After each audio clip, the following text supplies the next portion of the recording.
Praise the Lord. आप सबको जय मसीह की। परमेश्वर का धन्यवाद देता हूं आज का दिन दिखाने के लिए कि प्रभु ने हम सबको जीवित रखा, सही सलामत रखा। मैं कुछ बताना चाहता हूं आपको कि कुछ दिन से मेरी तबीयत कुछ खराब थी, खांसी जुकाम बुखार बस ऐसे ही कुछ था, वायरल था। लेकिन अब बुखार तो नहीं है, अब खांसी जुकाम से थोड़ा सा परेशान हूँ, इसीलिए मैं वीडियो नहीं बना पाया। और मेरी कुछ वीडियो पड़ी थी जो दूसरे चैनल पर थी, वो मैंने यहाँ पर डाली। जो वॉइस वीडियो थी वो आपने पसंद की, उनको भी पसंद किया, उसके लिए मैं आपका धन्यवादी हूँ। और आज कोशिश करूँगा कि मैं अच्छी तरह से बोल पाऊँ और आज के संदेश को आप तक पहुँचा सकूँ। फिर भी मैं आपसे गुजारिश करता हूँ कि आप मेरे लिए प्रार्थना कीजिएगा ताकि जल्द से जल्द मैं रिकवर करूँ और अच्छी तरह से परमेश्वर के काम को कर सकूँ। मैं आपका दोस्त पास्टर राज मैसी आप सबको खातिब हूँ और आप देख रहे हैं मेरा यूट्यूब चैनल जिसका नाम है ब्रदर राज मैसी। मैं आपसे गुजारिश करता हूँ कि मेरे इस चैनल को सब्सक्राइब करें और बेल आइकन को दबाएं ताकि नोटिफिकेशन आपके पास पहुँचे और नया वीडियो बिना व्यवधान के आपके पास पहुँच जाए। मेरे वीडियोस को लाइक कीजिए, शेयर कीजिए और कमेंट सेक्शन में आकर ज़रूर बताइए कि आपको मेरा प्रयास कैसा लग रहा है। Praise the Lord. आज मैं एक विशेष बात आपसे करने जा रहा हूँ और वो है मसीही सताव के बारे में। हम देख रहे हैं कि हरियाणा में गुड़गांव में एक टेंट लगाकर एक सभा हो रही थी, वहाँ पर लोगों ने घुसकर व्यवधान किया। कर्नाटक में वहाँ पर व्यवधान किया। छत्तीसगढ़ में तो हम देख ही रहे हैं, बहुत सारी जगह। दिल्ली के जो अंकुर नरोला जी का जो चर्च है वहाँ पर भी अटैक किया गया, वहाँ तो 2 बार अटैक किया गया। तो ऐसा क्यों? क्या पहली बार क्रिश्चियन इस देश में रह रहे हैं? क्या पहली बार यहाँ पर प्रार्थनाएं सभा हो रही हैं? मैं उन्हीं लोगों से बात करना चाहता हूं जो इस तरह से सभाओं में घुसकर व्यवधान डालते हैं। यदि अंग्रेज लोग चाहते तो क्या वो, जब उन्होंने 200 साल, लगभग 200 साल इंडिया पर राज्य किया, तो क्या तभी कोई ऐसा कानून नहीं बना सकते थे कि सब लोग क्रिश्चियन बने? ऐसा नहीं हुआ, ऐसा नहीं किया उन्होंने। दूसरी बात, अगर हम परसेंटेज देखें क्रिश्चियंस की, देखिए भारत को आज़ाद हुए लगभग 75 साल हो चुके हैं और 75 सालों के अंदर आज 2021 तक लगभग 2.3 या से अप्रोक्स, थोड़ी सी आगे पीछे परसेंटेज है क्रिश्चियंस की इंडिया में। तो कहां से धर्म परिवर्तन नजर आ रहा है? जो लोग सभाओं में आते हैं और घुसकर व्यवधान करते हैं, मैं उनसे एक रिक्वेस्ट करना चाहता हूं और बड़े ही हम्बल रिक्वेस्ट है कि आइए, प्रार्थना सभा में जरूर आइए और एक कैमरा लेकर आइए अपने साथ और वहां देखिए कि हो क्या रहा है। अगर वहां पर धर्म परिवर्तन हो रहा है, किसी को पैसे दिए जा रहे हैं और उससे कहा जा रहा है कि ईसाई बन जाओ, या कुछ लिखा पढ़ी हो रहा है, जैसे कि लोग कहते हैं चावल का बोरा, अगर किसी को चावल का बोरा, राइस बैग जिसको कहा जाता है, वो दिया जा रहा है, आप उसका वीडियो बनाइए। तब आपके पास एक सबूत होगा, तब आप उस सबूत के तौर पर हम पर इल्जाम लगा सकते हैं।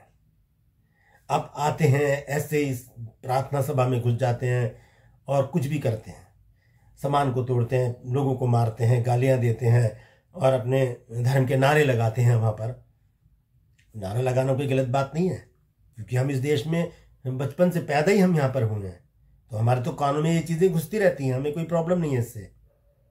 क्योंकि जो हमारे पड़ोसी हैं, जो हमारे साथ हैं, मेरे कुछ बहुत अच्छे दोस्त हैं जो हिंदू हैं, मेरी बहुत अच्छी दोस्ती उनसे, हम जिनसे सामान लेते हैं वो भी हिंदू हैं, उनसे बहुत अच्छी हमारी बातचीत है, बहुत आदर करते हैं वो हमारा। तो ये कौन लोग हैं जो सभाओं में घुसकर ऐसा उत्पात मचाते हैं?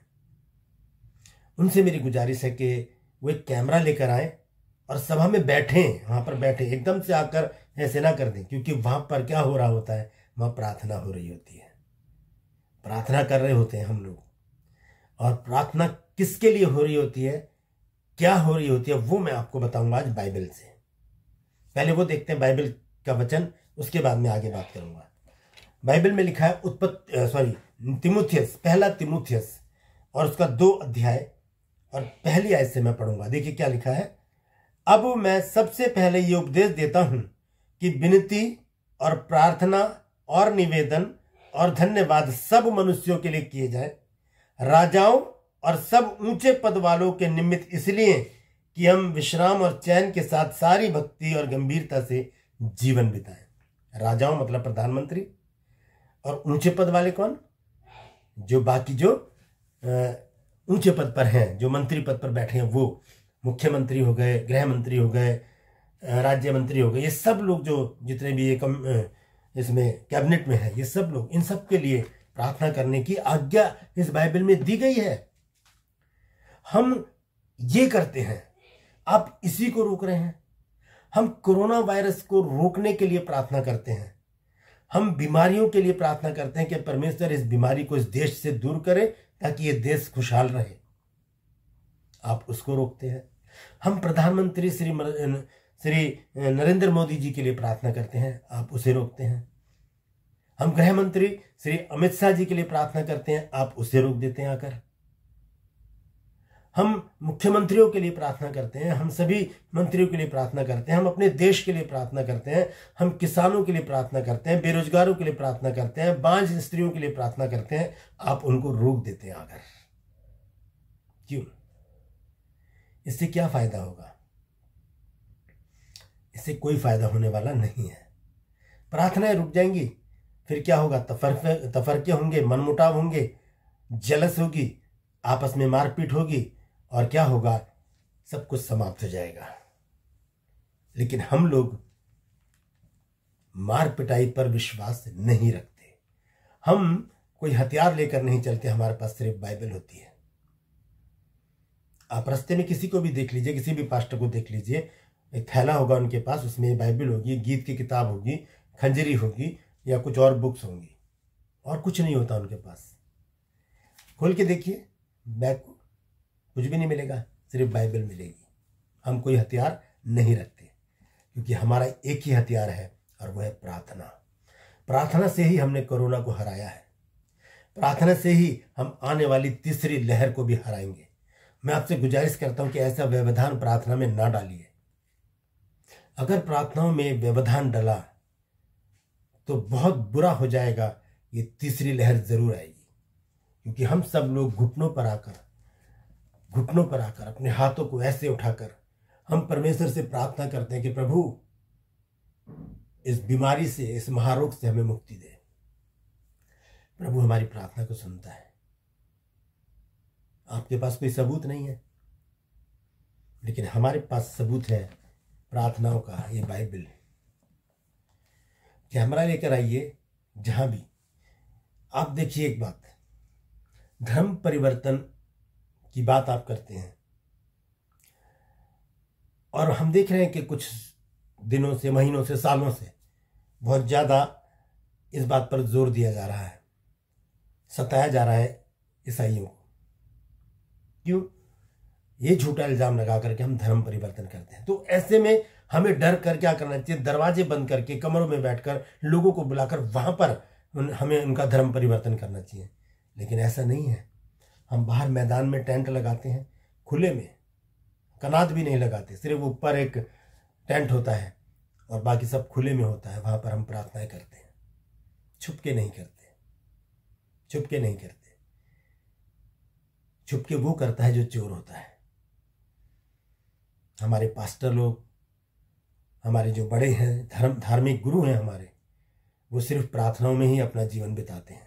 दिन रात प्रार्थना करते हैं देश के लिए, हमारे प्रधानमंत्री के लिए, गृह मंत्री के लिए, राज्य मंत्री के लिए, और सारे मंत्रियों के लिए, मुख्यमंत्रियों के लिए, सारे ऊंचे पद वालों के लिए, क्योंकि बाइबल में लिखा है ये।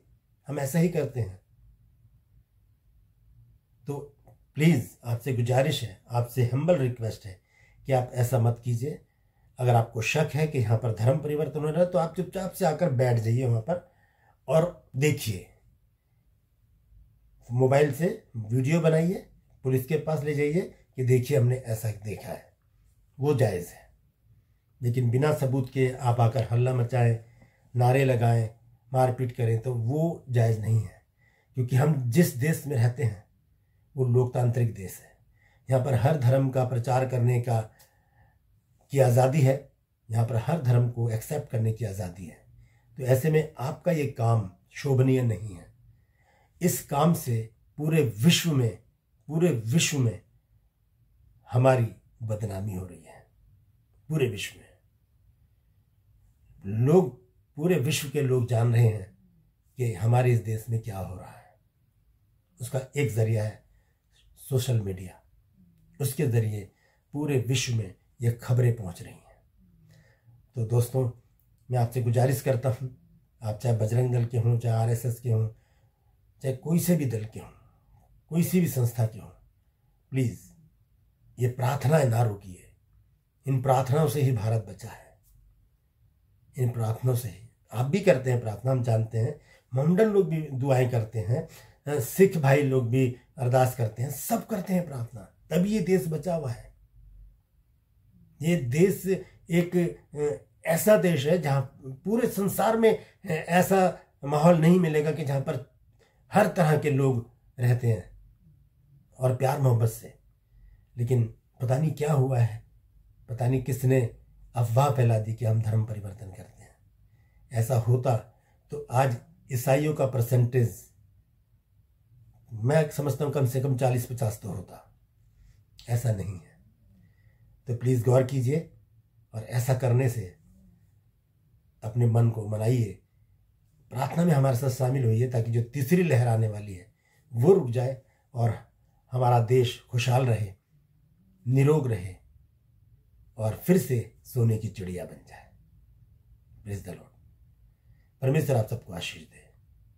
मैं आपसे गुजारिश करता हूं कि इस वीडियो को शेयर कीजिए, ताकि बहुत सी जगह जाए और लोग जान सकें कि किस प्रकार से हम प्रार्थना सभाओं में क्या करते हैं।